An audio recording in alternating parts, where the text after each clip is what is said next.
Allô tout le monde, j'espère que vous allez bien.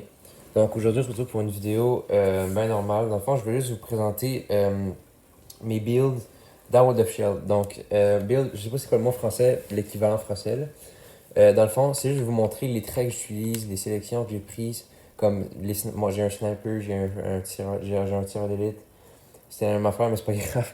J'ai un dangler. Je vais tout vous montrer ça. Si ça n'a pas beaucoup de sens, si vous comprenez pas, ne vous inquiétez pas, je vais vous montrer ça. Ça va pas être long. Donc, donc, je vais vous montrer trois de mes joueurs que j'utilise beaucoup en World of Shield. Parce que je sais qu'en ce moment, il y a beaucoup de monde qui joue en World of Shield, puis je me suis dit que ça pourrait être intéressant. Il y a beaucoup de YouTubeurs américains qui font ça, puis je me suis dit que ce serait quand même nice de faire ça. Donc, premier joueur, c'est mon sniper, mon franc-tireur, que j'utilise beaucoup en trees, mais surtout, je l'utilise beaucoup surtout en trees, mais je l'utilise dans d'autres modes de jeu aussi. Donc, lui, il est très axé shot et vitesse. Il n'est pas super bon défensif, mais ça, c'est pas forcément grave. Donc, comme vous voyez, 88, 90 de cette poignée, puis 92, 94 de tir frappé.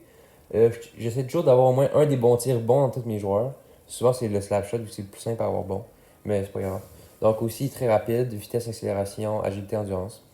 Puis, il est gaucher, mais ce que je vous montre, ce que je veux faire la phase, il y a quelque chose que je veux vous montrer en particulier, c'est son poids et sa taille.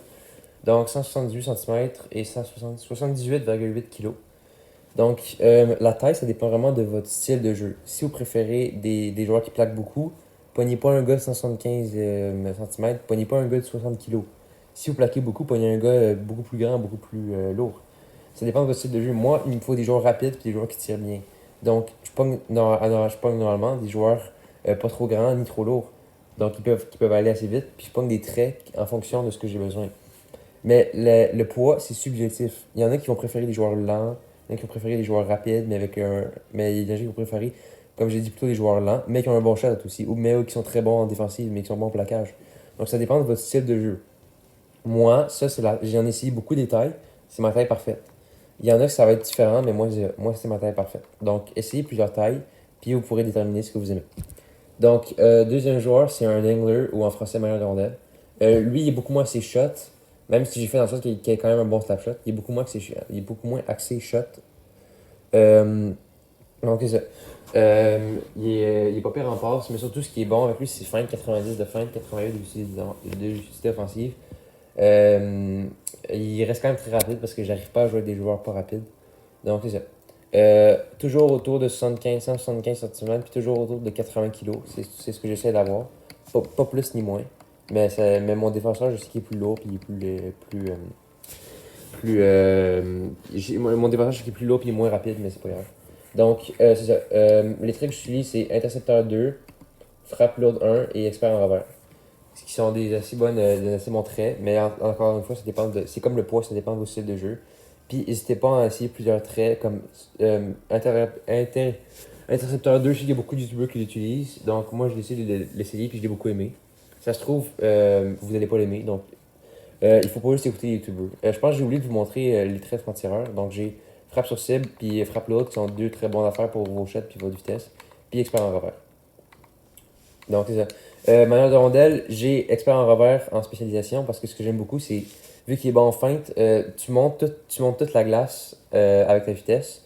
Tu fais des feintes pour déjouer les défenseurs s'il faut.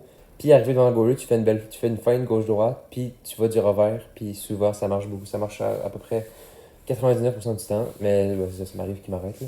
Donc, ça, c'est mon jeu préféré avec lui. Puis, c'est ça. Donc, finalement, j'ai aussi un défenseur. Parce que c'est bien d'avoir des attaquants, mais les défenseurs, c'est aussi assez utile.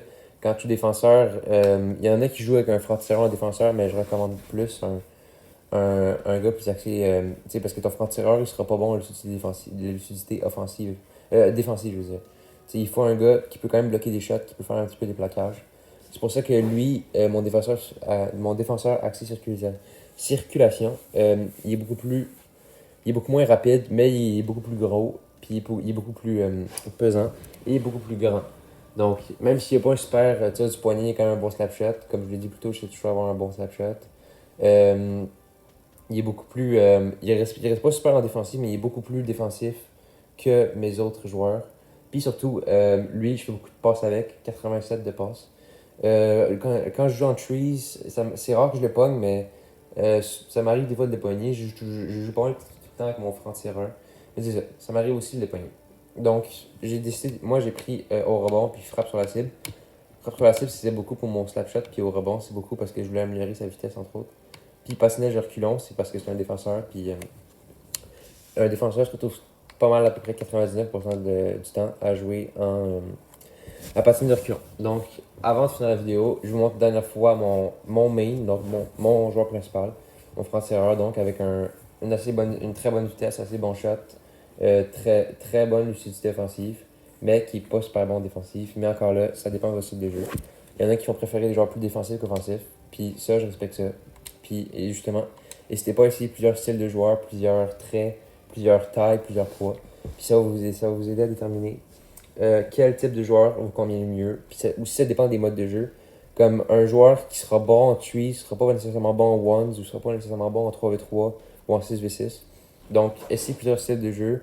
Vous avez 5 emplacements, vous pouvez faire plein de joueurs. Moi j'en ai seulement 3 que j'utilise vraiment. Mais vous pouvez vraiment faire beaucoup. Hein. Ça dépend surtout de votre style de jeu. Puis, comme par exemple, moi, je joue jamais en ones. Ça me sert à rien d'avoir un joueur, un gros défenseur spécialisé pour jouer en ones. Je joue jamais en ones. Donc, si vous aimez beaucoup jouer en ones, vous pouvez vous faire un joueur spécial ones, un joueur spécial 3v3, un joueur spécial trees. Puis, c'est ça. Ça dépend vraiment de comment vous jouez. Puis aussi, encore, je le dis souvent, mais ça dépend du style de jeu. Si vous aimez plus plaquer, déjouer ou tirer. Donc, c'est ce qui va mettre fin à la vidéo. J'espère que vous l'avez aimé. Si oui, n'hésitez pas à vous abonner. On est quasiment à 40 abonnés. C'est vraiment le fun. Je vous remercie beaucoup pour ça. Puis c'est ça. Donc, merci beaucoup de l'avoir écouté. Puis au revoir.